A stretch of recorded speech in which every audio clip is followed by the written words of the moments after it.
Welcome everybody to this talk about Grails 3 plugins. My name is Álvaro Sánchez. I work at OCI as part of the Grails development team. Graham already told you what we do. I wouldn't do it again. There's my email if you want to reach out to me, my Twitter handle. So if you have any questions during the conference, you can talk to me. I'll be here all day.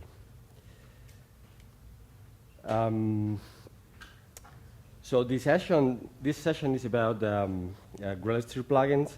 So how many of you are using Grails 3 already? Okay, quite a few. So out of which, how many are using Grails 3.1? Less than that, okay. So the plugin system in Grails 3 is quite similar to the one in Grails 2, but there are a few differences. And what I'm going to take you is essentially what is new in the Grails 3 system. So what are the new options you have, and also a few tips, for you to create plugins. That's the idea. So to start creating a Grails plugin, you can use the create plugin command. When you don't specify anything, so there's essentially two options. You can specify a profile. Graham already told you about the profiles. So at the moment, there are a couple of profiles for plugins. One is the web plugin, and the other one is the plugin, just plugin. So a profile defines essentially how your build.grail is generated. So this is something Graham told you already. Depending on the profile descriptor, the dependencies and the build plugins that are on your created projects, you will get a build.grail file for you. A profile also provides you commands like create domain class or run app and things like that, and features as well.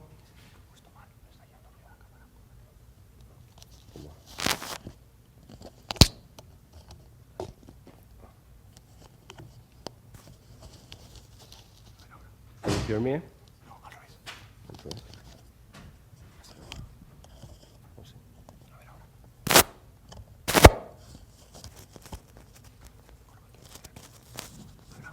Hello?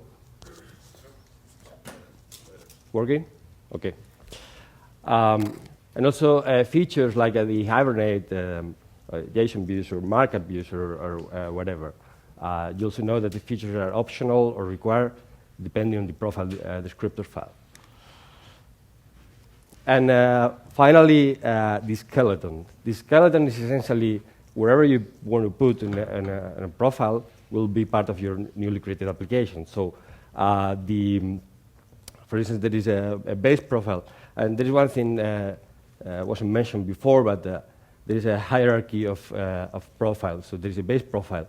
And then, for instance, the REST API profile is, let's say, extending the base profile, right? And you can create new profiles and extend on existing ones if you want, right? Or even combine two profiles into a single one. So that's quite flexible. And the skeleton is everything you want to put there. So for instance, the Grails app folder with the services, controllers, views, that's the default skeleton you get is part of the skeleton of the profile, right? So the differences between a plugin profile and a web plugin profile, remember that the web plugin is the default option. It's essentially the dependencies you get. So essentially, web plugin is meant to be used in a web application. So you have dependencies for, for instance, the Tomcat, Spring Boot Starter, the cache plugin, scaffolding plugin, Jeff for testing, and things like that. Whereas in the plugin profile, you don't, right? So you created your application using a profile, in this case, is a plugin, you get a bunch of things. But the next step is to trim your plugin. So keep it clean, right? This is the first advice I'm giving you. So whenever possible, use the plugin profile. There might be content you are not going to use. So for instance, if your plugin is not using any controller, remove that folder, right? You might have files you're not going to use as well, right? And if you don't do this, there is a bot in the internet called burtbeckwith, and he will send you a pull request. So how many of you have received a pull request from burtbeckwith? Bart, are you here? He's not? Okay. So yeah, this is the kind of the things the bot is doing. So he will essentially detect when a plugin is messy because you didn't do your job and you didn't clean the things, and you're providing a bunch of folders that are not needed. So he will detect that and send you a pull request. This is amazing because I took a look at the GitHub API, and over the last 3 months, he sent 14 pull requests. But this is only because the GitHub API is only, a 3-month timeline. So I don't know what he did in the past, but probably hundreds. So we never know. So we have a tidy plugin ecosystem thanks to Bert. So applause for Bert.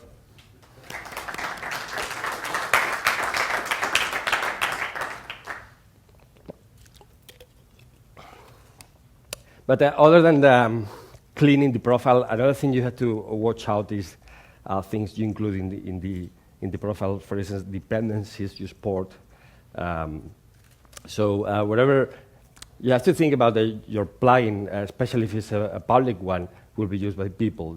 And if your plugin has dependencies like transitive dependencies, your application user will receive them. So keep that really carefully. And for instance, if you're using any library, you should check that library dependencies, because of the transitive dependency resolution, you will get all that library dependencies, and maybe you don't want them, right? So do that carefully. So imagine you want to start like the cleanest way possible. So a plugin is essentially a jar file. It's a basically Gradle-based project. So the minimal plugin would be a folder or carpet, as I used to say, containing a build.gradle file, a simple directory associating Groovy with the plugin descriptor, which I will explain later, and an empty Grails app folder. This is because expectation of the Grails build system, but we might remove that in the future. So the plugin descriptor, there's nothing else than a class inside SOStreaming Groovy. Is a class that extends Grails.plugins.plugin. It can override methods to define behavior in the plugin lifecycle. So, for instance, the lifecycle points you're used to see in Grails 2 are also in Grails 3. So, do with dynamic methods or do with web descriptor. They are there. The syntax has changed a little bit from Grails 2. Because in Grails 2, essentially the plugin descriptor was a script. Well, it wasn't a script; it was a class, but it was in the root folder of your plugin. That's not anymore, because this is a standard Gradle-based project. So that's a normal class, and it's a normal class extending an interface, right? In this case, it's Grails.plugins.plugin. So you will have a standard method overrides, and the methods, for instance, are returning closures. Whereas in Grails 2, what you have is essentially public closures, literally on the class, right? Nothing else. So now it's simply methods, returning closures, and you're done. But everything else is more or less the same. So some features or things you can do with plugins. So regarding configuration, a plugin can define,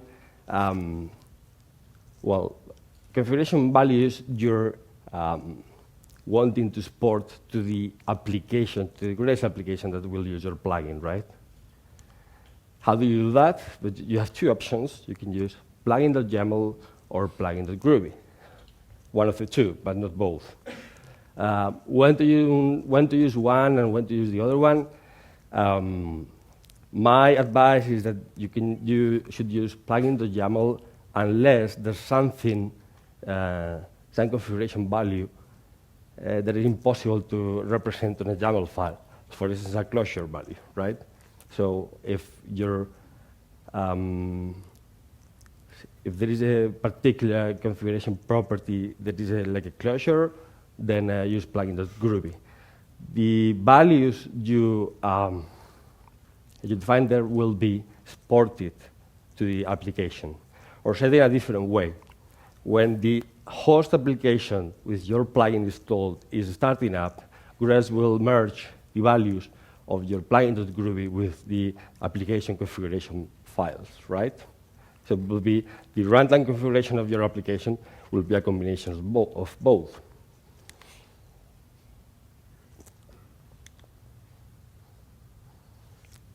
The other option is configuration values that are for your plugin development, but not for the application itself.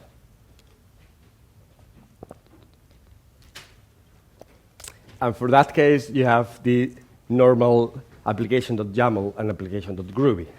This is the same as in any Grails application, because I didn't tell you, but I'm telling you now that the Grails plugin is a Grails application as well, right? The only thing you have to think about is if you're creating a plugin with the plugin profile, your plugin is not runnable. Why? Because there's no Tomcat thing, so there's nothing to run, right? So, however, if you use the web plugin profile, right, then you can run like a run app and have everything there. And in that case, this is the standard configuration, right? But those files are not exported to the application installing your plugin.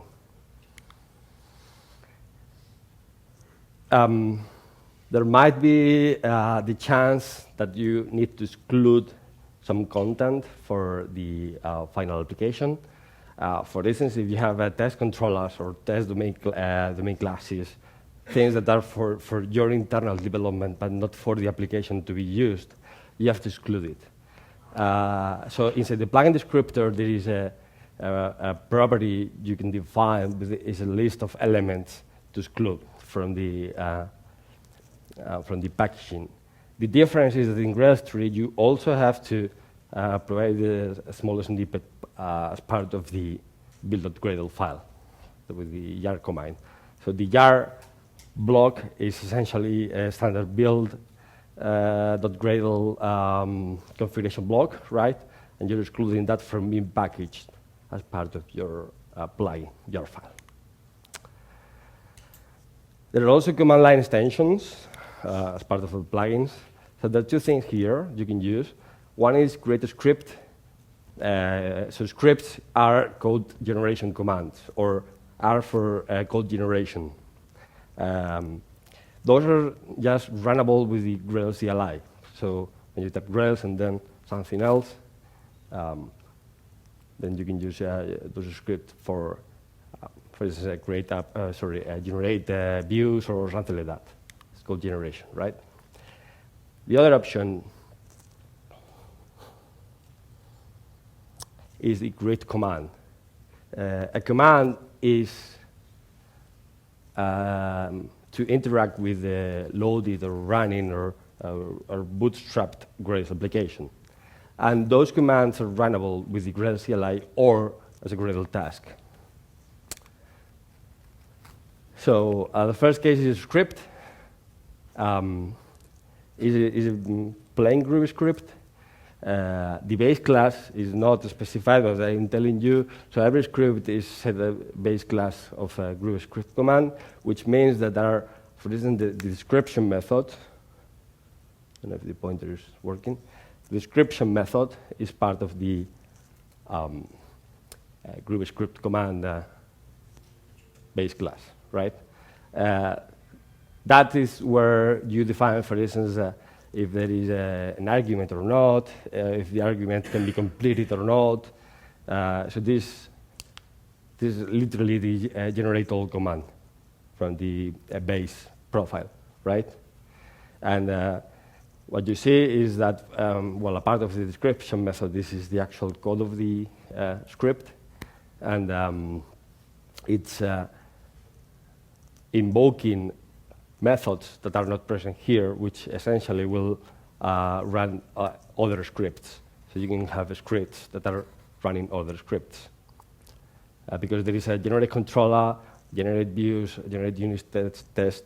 So generate all basically calls them all in a particular order, right?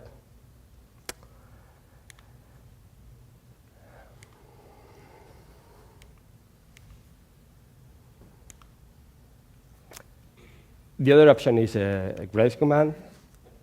So this is completely different because this is essentially a class implementing an interface.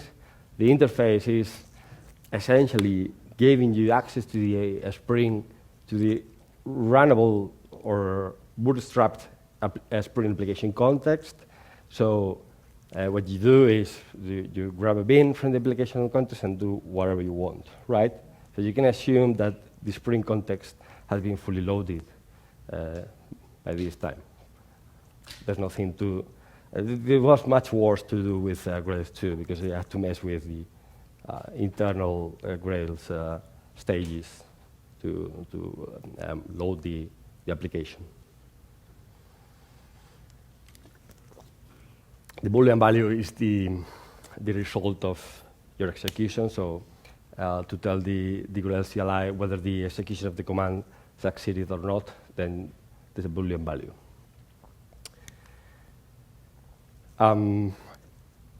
There might be also the chance that you want to enhance artifacts. And this was used to be done using metaprogramming in Grails 2. So if you remember, for instance, if you want to add a particular method to a controller, what you would do in Grails 2 is use the do with dynamic methods closure. And you would say, OK, give me all the controllers, and for each one, then controller class dot meta class dot whatever method equals closure, blah, blah, blah. That's Grails 2. In Grails 3, this is completely different. So first of all, what we have here is a trait. Do you guys know what a trait is? So traits are essentially like interface with the default method, kind of. And they are designed to be applied into existing classes. In this particular case, this trait is annotated with a notation called enhances. And there is a list of Grails artifacts that the trait is enhancing. So apart from this, there is an internal Grails API called the trait injector API.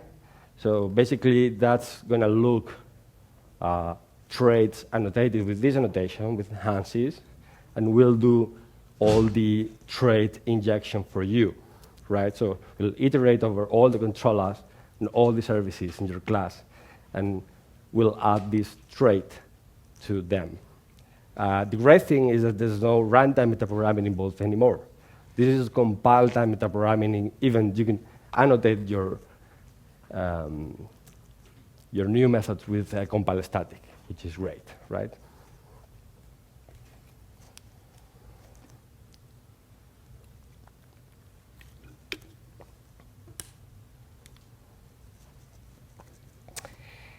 Well, so say that you have been creating a successful plugin and it's growing and growing and growing. So there will be a point where you have to modularize it. Because otherwise you might end up creating a monolith. So the principles behind the, when you think about it, you're creating an application, it becomes big, and you think that it's time to break it down. You can follow the same ideas to your plugins, right? And this is essentially the difference between a monolithic plugin and a multi-module plugin, right? So if you do shit, it will be the same shit in smaller parts, but it will be reusable, right? So it's much better for this. I had to put this slide because it is probably the most famous slide I've created ever. And I had to create, the argument of the presentation so that I could pass over here. But really, so there are many benefits for you to modularize. So one is the optional dependencies. You have to think about that when you create a plugin, as I told you, when it's a Gradle jar file, right, with a dependency resolution. So when the user is installing your plugin in the build of the Gradle, it will fetch your transitive dependencies, right? And you have to be careful with that. You shouldn't pollute people's class path with something you don't really need. So imagine you're writing a plugin with, for instance, you have different storages, and you support either MongoDB or Redis or Gorm or something like that. But the user is likely to use only one at a time.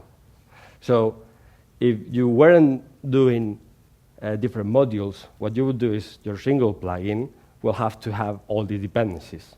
The Redis client, the MongoDB client, all of them. And you'll have to tell the users, okay, if you want only MongoDB, then you have to exclude this dependency when installing a plugin, but people won't do that because we know they are lazy, so they will just use the default values, and they will end up with the class path with many things they don't need, right? Whereas if what you're doing is essentially the MongoDB support is a sub-plugin of your own plugin, then a user will have specifically say that he wants that plugin, right? When you have modules, then you get with smaller jar files, and it also helps you to reuse your build logic. So how do you do that? So how many of you know how to create a multi-module Gradle project? Raise your hands. It's a shocking number of 4 hands.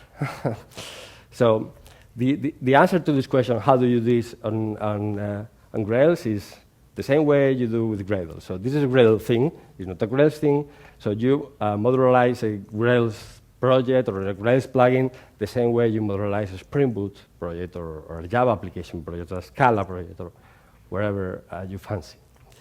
So this is a settings.gradle file on the root of your application or plugin in this case.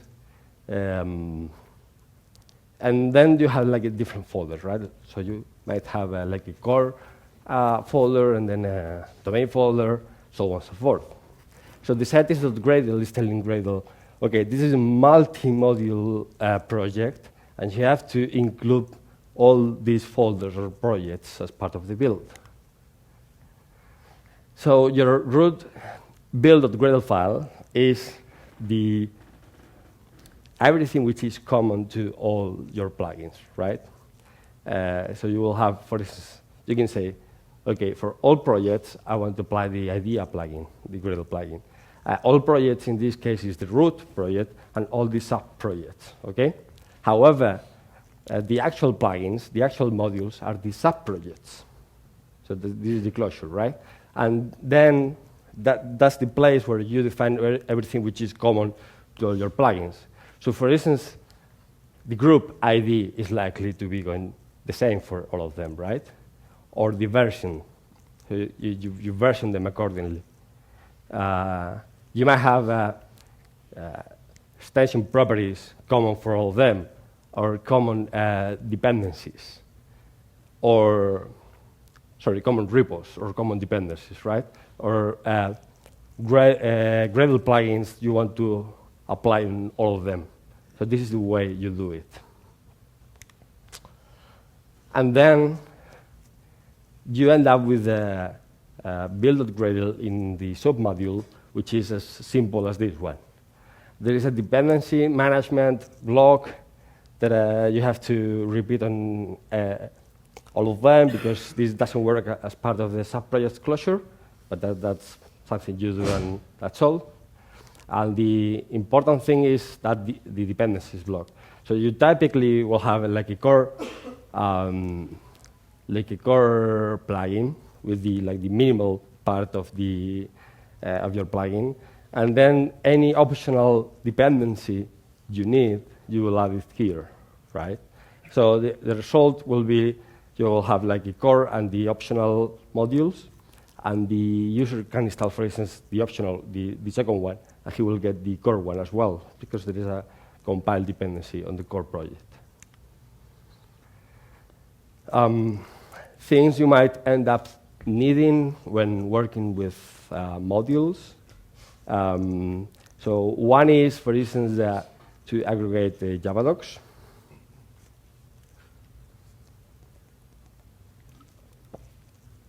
The problem is that when you have a multi-module Gradle build,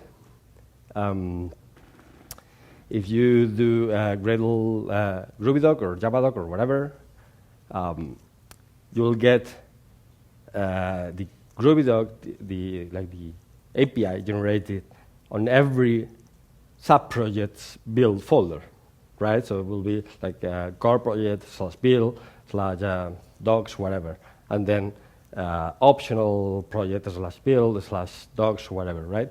But it is not. If you want to publish that on a single place, it's very inconvenient. So this is a task that you can add to your root build.gradle that will essentially aggregate them all in a single place, right? And then you fetch that folder and you publish it over GitHub pages or whatever you want.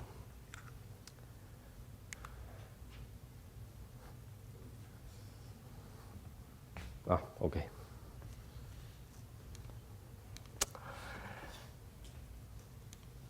What else? So now imagine you've done a Grails plugin and you want to publish it. So this is not an easy task if you don't know how to do it, but that's why I'm here, to tell you how to do it.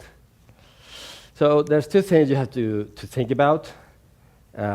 Obviously, I'm speaking about public plugins. If it is an internal plugin that only your company is going to use it, then it's all about your company's Nexus repo or Artifactory repo. That's all. But if you're using a public plugin that you expect people to install it, then two things you might consider. So the snapshots publication, you need the Artifactory Gradle plugin for that, and they are published in Ojo, which is the open source version of JFrog, right? The guys who create Artifactory. And for the final releases, like the versions you expect end users to be using, they are published in Bintray. And there is a specific Gradle plugin for that, which is the Grails plugin publish, okay?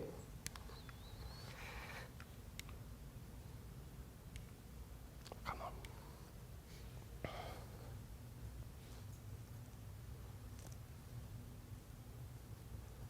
So you first go to Bintray, and you create a repo in Bintray. So for instance, let's say you're creating a repo called plugins, right? It's a repo of type Maven because Bintray supports many things unrelated. So in that very moment, any user or any package published to this repo will be available under bintray.com/your username/plugins, which is the name of the repo. Okay. The thing is that when Grails users will use your plugin, they are unlikely going to define an additional repo for that. So there is a way that your plugin is available as part of the standard repositories that are part of the build. But we are not there yet. So you have the bintray repo, and then you configure your publication. So for snapshots, this is the snippet you need for publishing them on JFrog. What I'm doing here is essentially, well, I'm publishing a sources jar in the java.jar file, and I'm specifying, well, a bunch of things like the URL and the repo key. Theoretically, you can publish releases as well on Ojo, but there's no point doing that. So only for this snapshots. And then username and password are Gradle properties that will be resolved in a different file. And for releases, there's a Grails publish block. All I'm telling you is Grails 3.1 related, because in 3.0 this was different. So in 3.0 there was a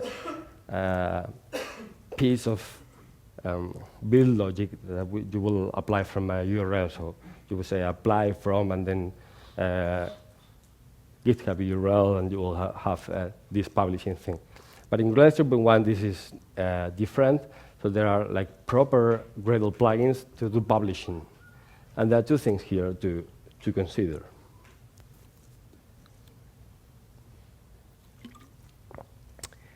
Well, a part of the metadata you have here, like for instance the license, the title, description, the developers, or things like that. There are two pieces of information we are providing. So one is the bintray information, and the other one is the plugin portal information. I'll go into that later. Couple of things you have to do in addition. So you have to define root project.name in your settings.gradle. This is crucial. This is really important. This is something you really have to do it. Actually, for everything you do in Gradle that you will publish in a public repository, you have to define the name of the project. Why? Because in Gradle, by default, the artifact ID, like the artifact name, is going to be the folder name, right?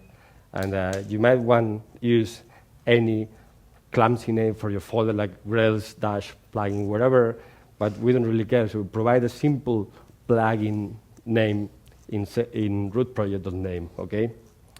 There are many, let's say, types of plugin names you will see in the Grails 3 plugin portal. But the real way to, the good way to do it is that, because there's people using like or.grails plugins, colon, and then your plugin name. Don't do that. So if your plugin is Spring Security, then root project.name is Spring Security. That's all, right? And your group ID should be, or, for instance, if it's like an open source plugin, then it's or Grails plugins or com.mycompany.whatever, right?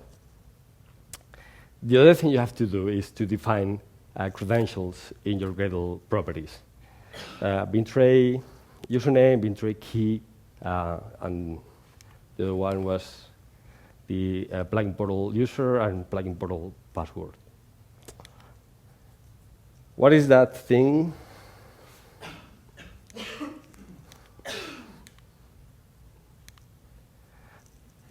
Well, how do you run this? There are two things. So for snapshot publishing, you'll run Artifactory publish, right? So this will use the Artifactory block definition in your build Gradle, and this is really useful if you publish your builds. So as part of your build pipeline, for instance, if you use Travis, you will like to have a final step as part of the build in such a way so that if the build is successful and all your tests are passing, you will likely publish this snapshot version into an artifactory in Ojo. Because there might be the case that, for instance, there is people wanting to use a particular new feature or a particular bug fix, and they are eager to test it, but you're not keen on making a release at that point. So what you can say is, right, I made this commit, and as part of my build pipeline, it will get published in a new snapshot version in a matter of minutes. So he will be able to use that snapshot version immediately. And for releases, the two Gradle tasks you can use. So one is publish plugin that will publish the plugin on Bintray under your repo, right? The other one is notify plugin portal, because there are two plugin portals. So for Grails 3, which is the topic of the talk, once your packages are published under your Bintray repo, so for instance, bintray.com/Álvaro/plugins, then you'll see your packages there. You'll see, for instance, Spring Security and the version of the package. Then once you have there, if you want to make your plugin available as part of the standard Grails repositories, then you have to go to bintray/Grails/plugins and then click include on my package. And then we will receive a request, and then we will approve it, likely, depending on who you are, and how much you're paying. When that's done, then will be like a proxy to say, right? So for when someone is requesting a plugin which is not directly on this repo, it will try to look on the actual repository, which will be yours under your organization or username in Bintray, right? This is the URL for the Grails 3 plugin portal, and this is the URL for the Grails 2 plugin portal. So I told you there was two things you had to do, like a publish plugin and notify plugin portal. If you're creating a plugin which had a Grails 2 version, there might be the case that users, depending on which plugin portal are going to, they will find different versions. And this might lead to errors or mistakes, because they will see like a version on the Grails 2 plugin portal and a different one on the Grails 3 plugin portal. So this is notifying the Grails 2 plugin portal, the traditional one, which was called Grails Central portal, okay? So your credentials in the Grails 2 plugin portal is what you have there. And then you have a consistent version across all the portals.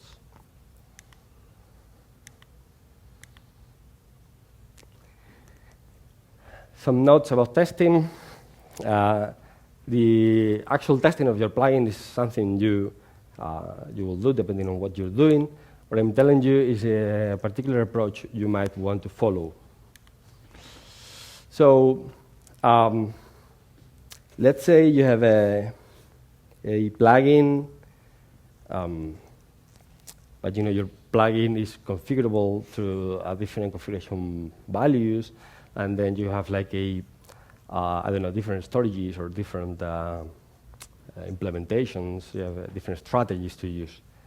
So a part of the unit testing and integration testing, you will likely to have functional testing. So we'll likely have, as part of your build, the concept of I have to create an application, I want to install my plugin on it, I want to run a set of tests, and then if that passes, then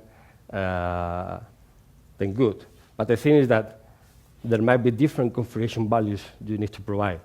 So ideally, you would like to say, okay, now I want to do the same thing, but with different configuration values, right, to test all the possibilities. For the people that has been using or creating Grails 2 plugins in the past, this has been like spending hours and hours and hours messing with bash scripts and things like that. So my proposal is that you can use profiles for that. And this is really simple and clean. So the idea is that you can create a profile as a TCK for your plugin, right? So as part of your build, what you would do is, well, essentially this profile will have your plugin installed. This is obvious, right? Because you want newly created applications using this profile to have your plugin installed. So you don't have to do that. The profile will have your functional tests, right? Your TCK, all your tests inside.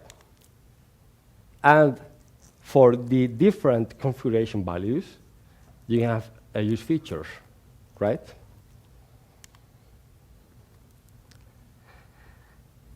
There is an additional trick or tip that you have to follow.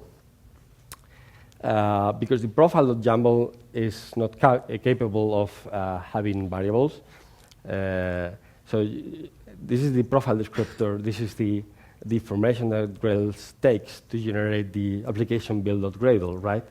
And one thing you can do is to create a template with a variable, and then you can do the same on the different features.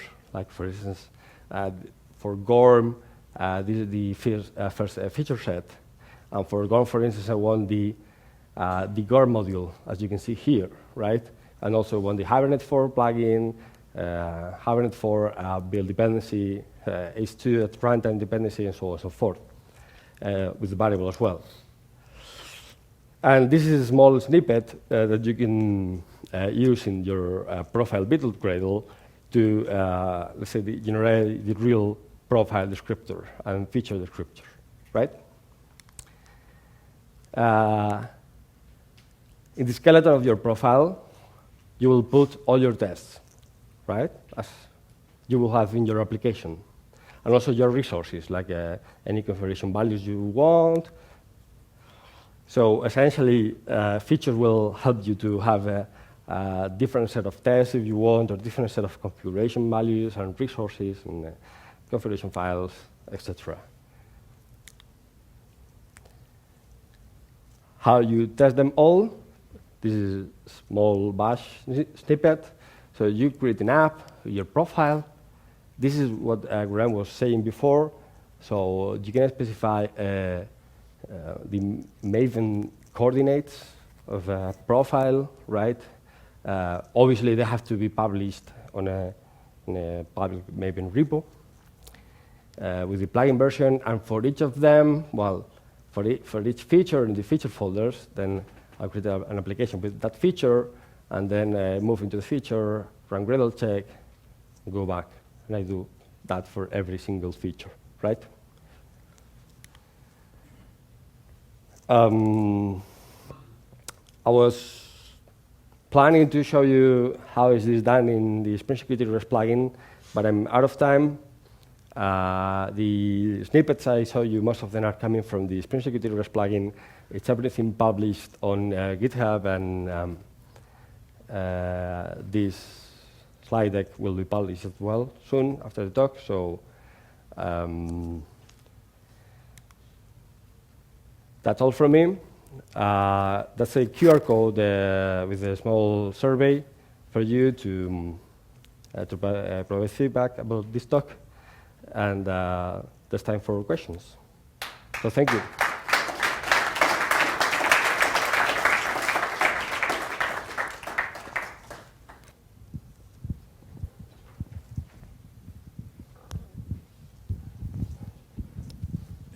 That testing that you shown, I am not very happy with that. Have you tried to use the new Grails capabilities in the latest version about functional testing? What do you mean? Because you can, I think from Gradle 2.10 or something like that, you can specify a folder with a bit Gradle and Gradle open and run the application, and you can run any task, and you don't have to publish your plugin to Maven or something. It uses your source code.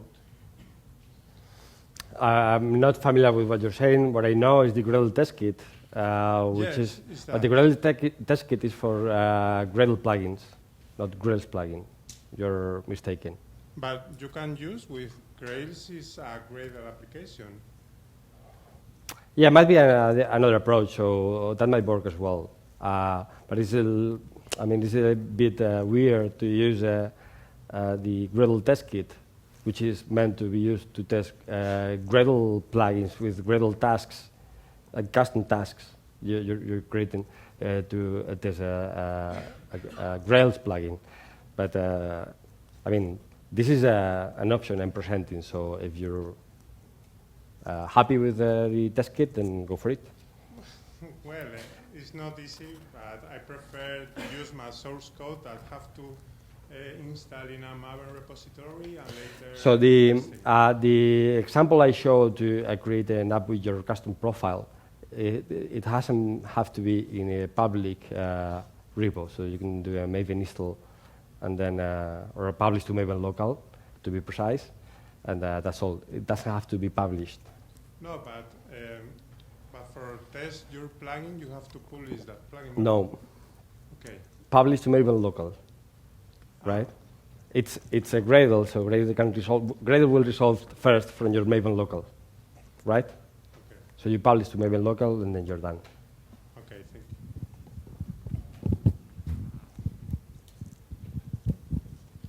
you.